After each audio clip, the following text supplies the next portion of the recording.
আসসালামু আলাইকুম এভরিওয়ান, কেমন আছেন সবাই? আমি আসলাম ভালো। সকাল সকাল নাস্তা হয়ে রেডি হয়ে যাব এখন বাইরের উদ্দেশ্যে। আমি ঢাকায় আছি যেহেতু, এই যে সকালে দেখো ভাতিজা উঠে কি এমনিতেই সকাল উঠেলে এই যে দুষ্টুমি করতেছে। তো সকাল সকাল আমরা নিলাম রুটি আর ঘাটা ছিল, শাক ঘাটা খেয়ে আমরা বের হবো, যেহেতু আমার বাড়ি যাবো। তো এদিকে গাড়ি রেডি, আমরা নিচে আসলাম। তো বাইরে প্রচুর বৃষ্টি এবং অন্ধকার চারদিকে। তা আমরা এক সময় গাড়িতে উঠে যাবো এখন। এই যে বাইরে প্রচুর বৃষ্টি, দেখো এই যে এখন বাজে হচ্ছে 12:30। বাট আমরা 12টায় বেরিয়েছিলাম, 12টার সময় বেরোলাম। যখন মিরপুর 10 থেকে বেদানশিপুরিতে অনেক বৃষ্টি, বাইরে যা বলার মতো না। কী অমনি যেতে হবে সবাই, দেখো চারপাশে বৃষ্টি আর বৃষ্টি, অঝরে বৃষ্টি। মানে ভাবলাম সকালে হয়তো বা যে এত গরমের মধ্যে কীভাবে যাইতে হয়তো ভালো লাগবে না, কিন্তু বের হওয়ার সঙ্গে সঙ্গে দেখে বৃষ্টি প্রচুর, একদম পুরো আকাশ অন্ধকার। এবং আমরা যে পর্যন্ত আসছি সিরাজগঞ্জ পর্যন্ত শুধু বৃষ্টিই ছিল। তো এখন আমরা মিরপুরে আছি, এটা মিরপুর 1-এ সম্ভবত, হ্যাঁ এটা মিরপুর 1-এ। চলো তোমাদের সাথে শেয়ার করি কোথায় যাই, কী করি, সবই শেয়ার করি তোমাদের সাথে।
এদিকে আমরা একটা গ্যাস পাম্পে দাঁড়াইছি, এখানে গ্যাস নিচ্ছে আর হালকা কিছু নাস্তা করলাম, খাচ্ছি।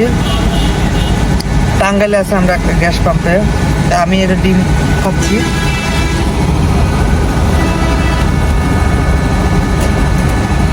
এই যে টাঙ্গাইলে আমরা আসছি এখন, এই যে টাঙ্গাইল, এখানে এই গ্যাস পাম্পে আমরা এখন গ্যাস নিচ্ছি।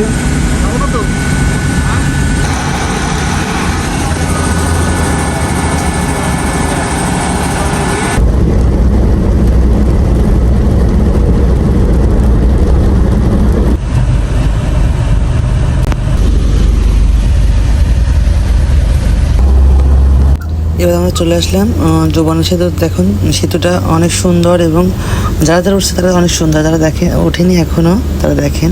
তো অনেক ভালো লাগছে, সেতুতে হালকা হালকা গড়ি গড়ি বৃষ্টি ছিল। তো যাই হোক, সেতু পার হবে, চলুন সেতু পার হয়ে ওপার যাবো। কী অবস্থা এখন, মানে শুধু বৃষ্টি, আমাদের সাথে শুধু বৃষ্টি, আজকে বৃষ্টি আমাদের সঙ্গে হয়ে গেছে। তো বৃষ্টি নেই আজকে, বার হচ্ছে বৃষ্টি সঙ্গে করেনি।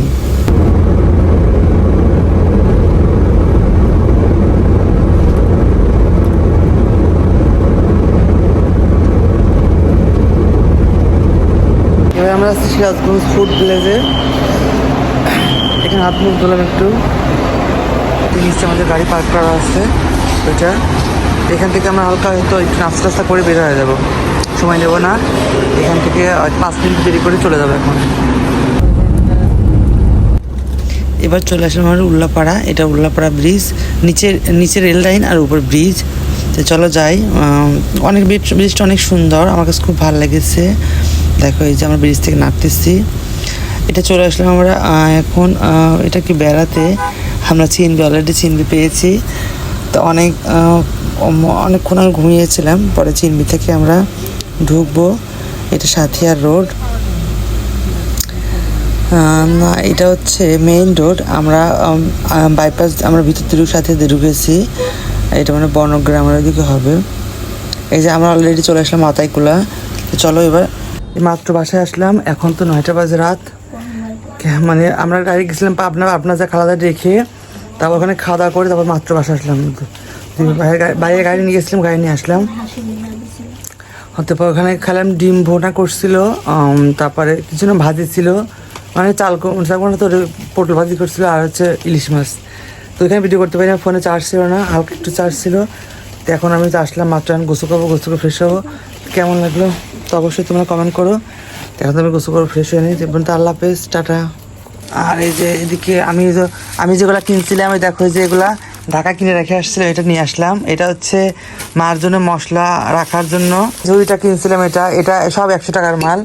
এই বাটিগুলা 4টা বাটি 100 টাকা নিচ্ছিল, এখানে 4টা বাটি 100 টাকা আনছিলাম। ঝুড়িটা 100 টাকা নিচ্ছে। ঝুড়িটা খুব পছন্দের আমার, সবকিছু মেকআপটা করে রাখা যাবে, বাট সব জিনিসপত্র রাখা যাবে এখানে।